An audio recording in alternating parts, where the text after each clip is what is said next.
Hello, welcome to Rebel Base, IGN's weekly Star Wars show. Star Wars Celebration, what is it, Daniel? Why should I care? Well, you should care anyway, because it's good to care about things in your life. Star Wars Celebration is, as the name suggests, a celebration of all things Star Wars. How did they come up with the name? So it was started by the official Star Wars fan club. I think the first one was back in 1999, just before Phantom Menace came out. That's and right. It was held in... Dallas? Denver, Colorado. Same thing. Next up on geography quiz. So it was held there because that's where the fan club was based. Oh, okay. So the first one was taking place there just before Phantom Menace came out.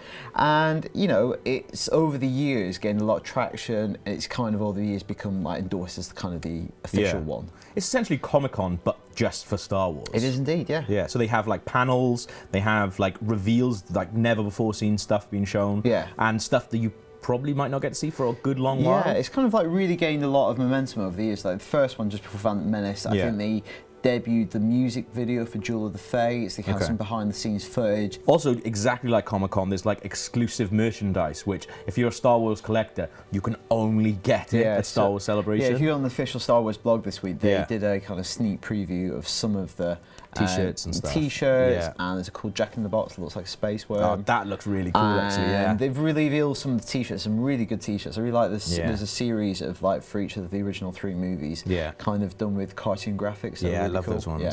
There's also, like, posters as well. So we've got these. Like, we were contacted, actually, by Joe Corney and Brian Miller, who designed these amazing posters. And these are prints that are only going to be available, I think, during the the Celebration weekend. I think you're still going to be able to buy them. You can pre-order them until April 10th if you want. Right. And you go to bit.ly/SWCA Limited, and they'll also be there at the convention, which is booth number 1000. We've actually used this in the show before, like as a background when we were talking about Darth Vader.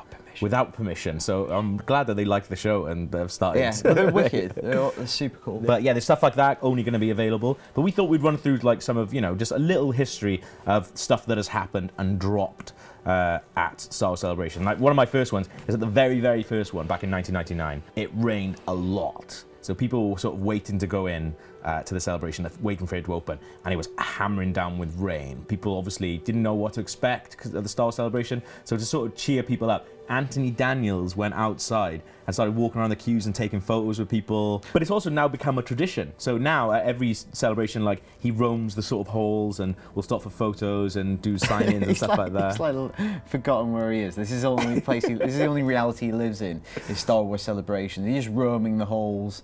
Well, I mean, you've got to think for people like this. Like we've talked like briefly about cons and stuff before, but for people like Anthony Daniels, pretty much his bread and butter is conventions, and Celebration is an even better way of him to doing that because it's all controlled and all official. Number 2 on our list of what else was good is Star Wars Celebration 4. Yeah. And so Star Wars Celebration 2 and 3 coincided with the 2 prequels. That's right. So the second celebration took place just before Attack of Clones, and the next one, Revenge of the Sith. This was the next one after it. I think it might have been the 30th anniversary of the trilogy, and they revealed Clone Wars there. The cartoon. Which is pretty cool. Yeah, that was where it like kind of debuted. So yeah, I think Dave Filoni came on stage, like revealed it, told everyone what it was, and it got a standing ovation. Pretty good. But Americans, in fairness, like there's a lot of Americans at that, and I've been at a few E3s and seen some standing ovations, and Americans will stand up and clap for pretty much anything. What have you got up against standing and clapping? I've got nothing against standing ovation, but as a British person, it has to be pretty freaking awesome for me to get off my feet and start clapping. Just because your default is sitting down and grumbling. I don't grumble. If I like this something, is why I'll Britain clap. has no skyscrapers. There was that attitude does not result in skyscrapers. I witnessed a standing ovation for Luigi's Mansion 2 at E3 before. That's fucking ridiculous. Exactly, see?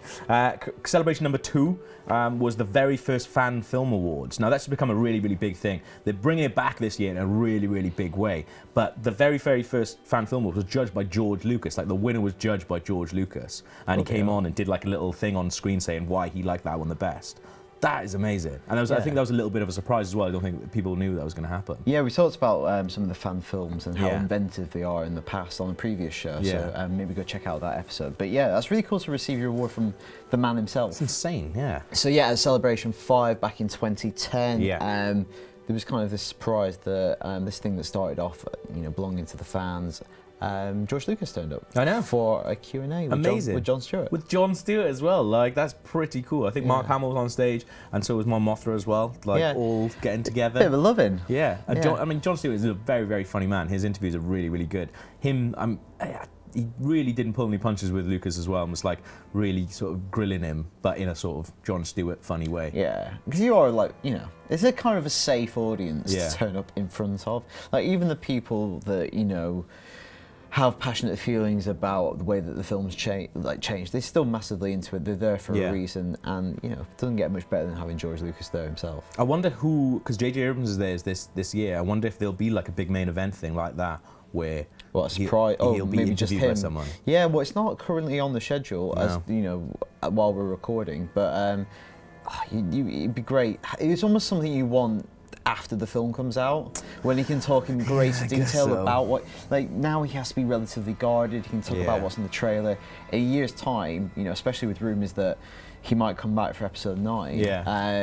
It'd be great to actually hear him speak candidly about stuff in the film. And the final one then, so one of a very, very cool thing that you actually witnessed live. I witnessed this. At Celebration Europe 2. So I find this quite odd as well, because it's almost like the American ones are considered like Star Wars Celebration canon, and the European ones aren't. Like, the European ones are called Celebration Europe 1 and 2.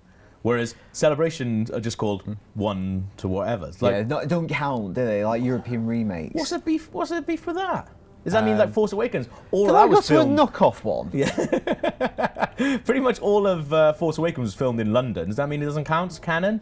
I don't think so. But why was Celebration Europe 2 good anyway, Daniel? It was really cool. I was taken out with IGN. The Disney acquisition was relatively new, and obviously it felt, you know, like, feels like obviously the Star Wars Celebration started at a time when there was new Star Wars films, and they kept on going. And then I guess if there's not new Star Wars apart from Clone Wars and stuff, it becomes an exercise in kind of nostalgia and retrospection.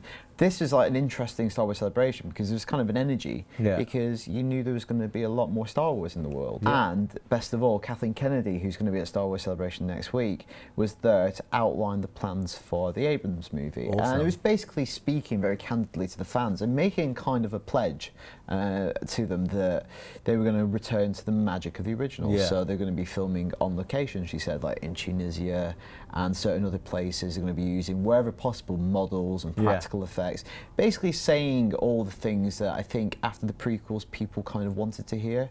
And saying it for like really, not just pandering, saying it for kind of credible filmmaking reasons. Like, we want to make these films look consistent with the originals. So they're going to be using loads of Ralph McQuarrie, which we've seen that was borne out in the trailer, the teaser trailer that's out there. That's awesome, man. Well, it must have been amazing to be there. Yeah, it was awesome. Yeah, it was so good. We should go back there one year. Yeah, well, I'm actually going out to Star Wars Celebration next week. Are we? Yeah. What day do we fly out? Well, I fly out on Wednesday. So I assume I'm on the same flight then? I fly out on Wednesday. So I'll be out with, what time should we get the cab together to the airport? Because I'm assuming they're not going to send just one person out from Rebel Base. Yeah, well, I'm just going out on my own this year.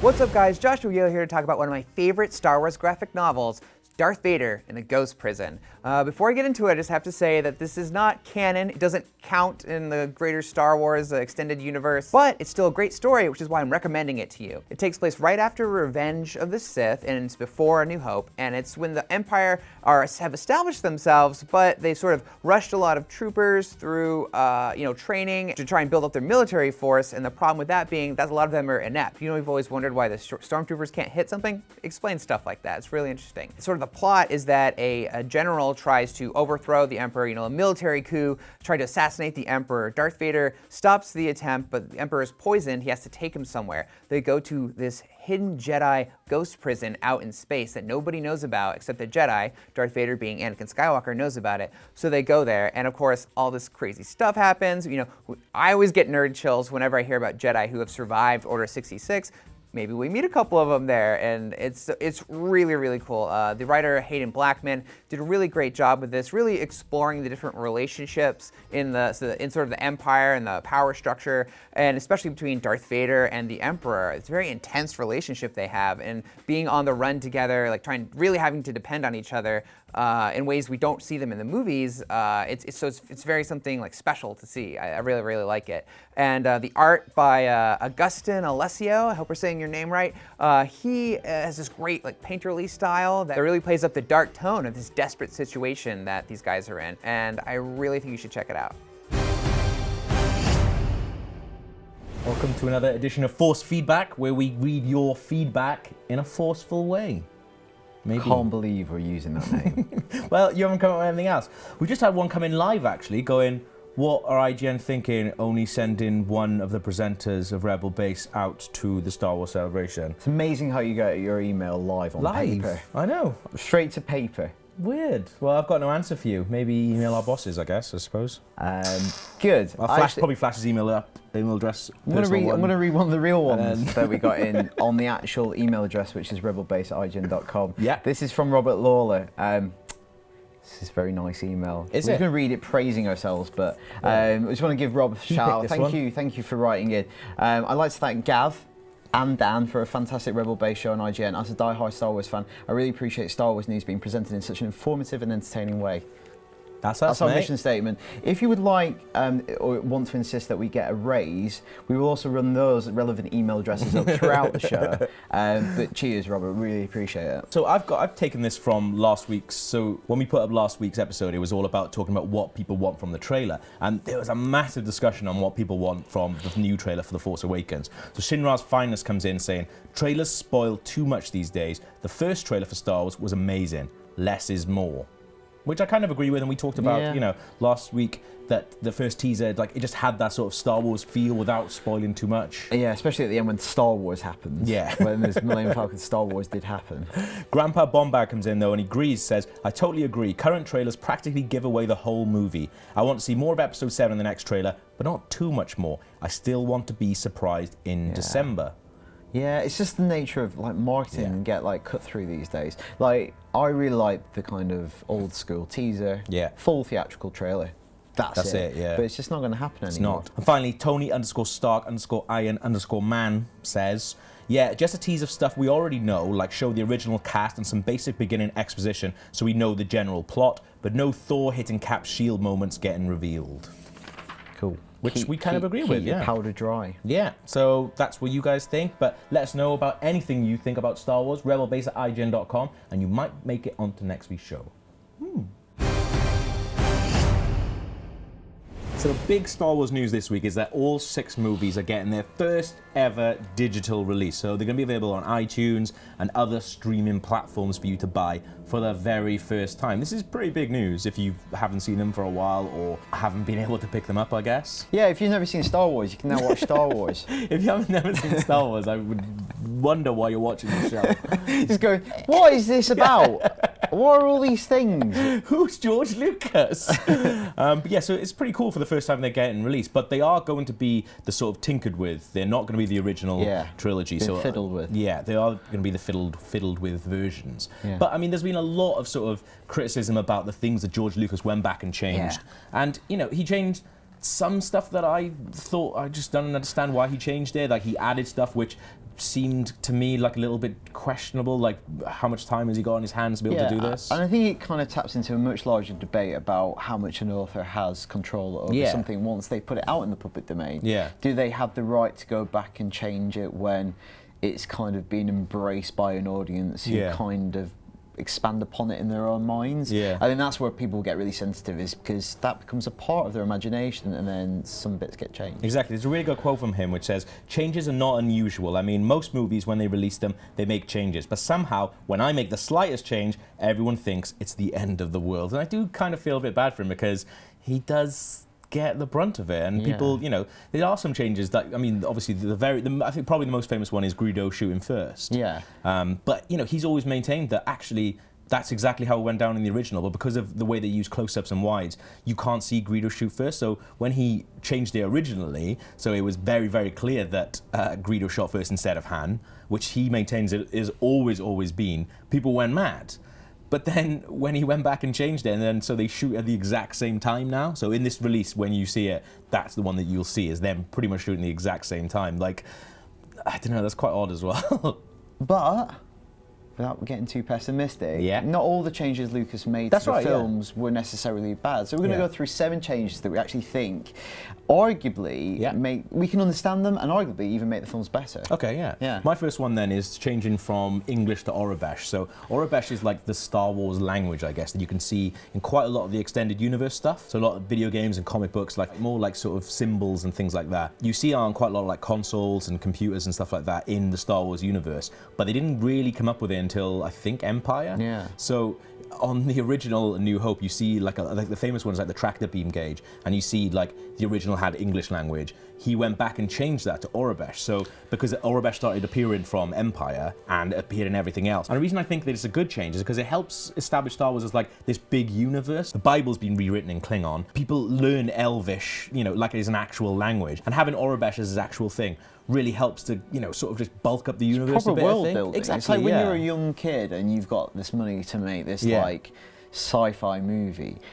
Probably top of the list is not going to a linguist and developing an artificial alien language. But it's true that something comes with like much bigger productions where they have the pre-production time to go, this would be great for like the world's authenticity. Yeah. So my next one is the explosions that are used when the Death Star blows up at the end of New Hope, end of Return of the Jedi, spoilers. Yeah. In the originals, they used just the stop explosion. It was like an explosion that you would see just everywhere. It's like, like the Wilhelm scream. Exactly, it's this kind of recycled Hollywood effect because, you know, we forget now that Star Wars has unlimited resources, but at the time it was kind of a dicey production. You know, it was going out there on a limb, and one of the ways to save money was to use because they were spending a lot of money on special effects anyway, save money by using stock explosions. And in the remasters, they use this cool praxis effect, which is also used in a whole bunch of other sci-fi movies. It's kind of the explosion that you recognise when something blows up in space. Like basically a nuclear explosion in space. It's used when the Nostromo explodes. That's right, that was one of the first times it's ever been used as well. Yeah, and Star Trek is used in a Star Trek movie. I think it's even used at the end of Armageddon. And it's basically, you see it, it kind of taps into that kind of the visual vocabulary of sci-fi movies. I think that's a cool change. It's much better than using kind of just a standard explosion. Number 3 is a really weird one because it's something that Lucas originally changed himself in the 1997 special editions, but then took out for the DVD release. So it's in Empire. When Luke jumps off the edge away from Vader, they use like this really horrible scream of him sort of like screaming, but it's like oddly enough, it's Palpatine's scream from Return of the Jedi. So they recycled that scream for that bit, which one is odd anyway that he's used that scream, but 2 doesn't really fit in with the narrative because Luke did the jump himself and he actually thought about what he was going to do. So having him scream doesn't really work, and like fans reacted to it really, really badly in the 1997 versions. So it was something when the DVD release came around, Lucas was like, I'm going to change that. It's a weird change, isn't it? I wonder what the rationale for it is. He didn't have to change it to that, like in the 1997 re-release. It's really, really odd why he used it. I guess only he knows, but he took it out, so it's not going to be in the digital release. Didn't commit to it. Thankfully.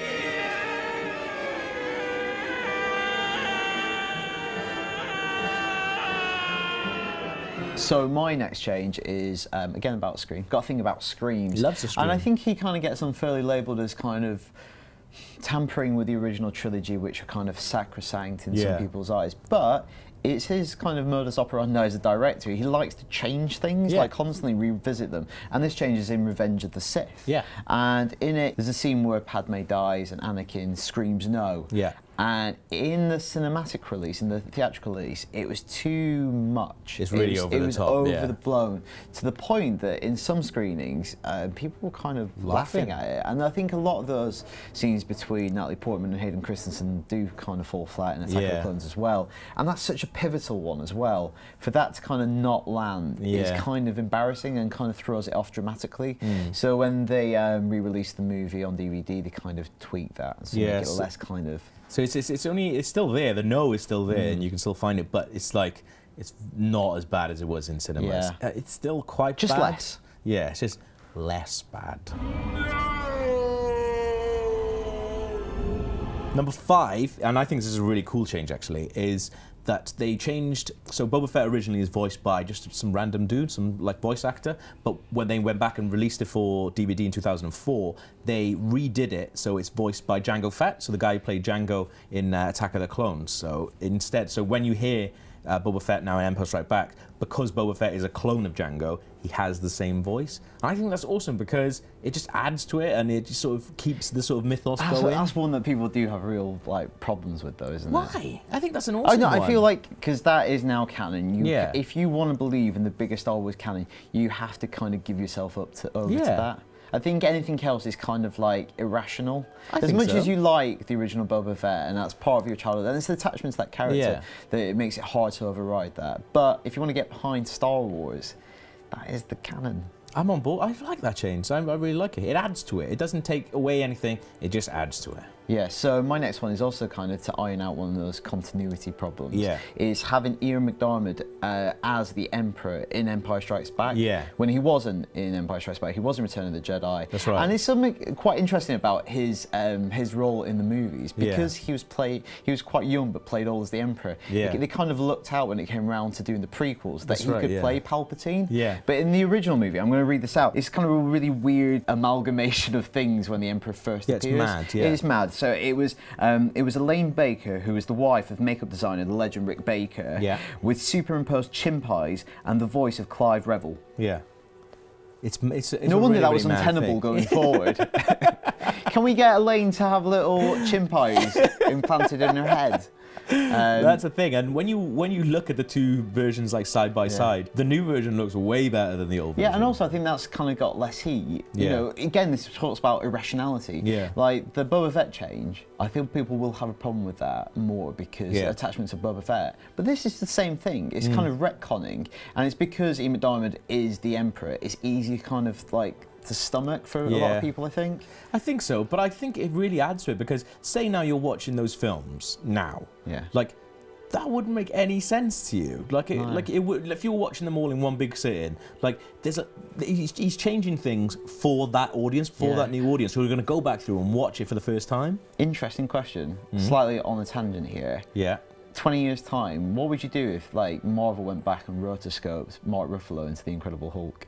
How did that's a similar kind. I know that's like a much more exaggerated instance because it's an entire movie, but we might get to a point where like the MCU, you know, in 10, 15 years' time gets reissued, and they might tweak little. Do you not think they might tweak? They might tweak one or two things. I think that's different because it's an entire movie and it's easier to change just a little thing because he's not in it for very long, and I think it doesn't really have a bearing on the rest of the movie, and it's also not that hard to do either. Like, I don't know. I think that's very, very different. Did Edward Norton have chimp eyes? I don't think he did.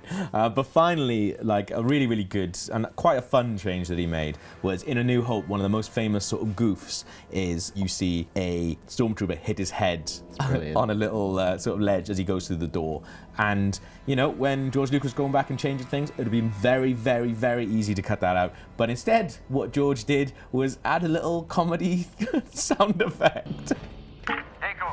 Which is great. Like, I like the fact that he just left it in, but he's like, well, everyone knows it there. Let's put a little noise on it. Yeah, well, I think that shows that he's got a sense of humour, and I quite like that about him. But, I mean, it's when you watch it back now, it does kind of take you out of the movie a little bit.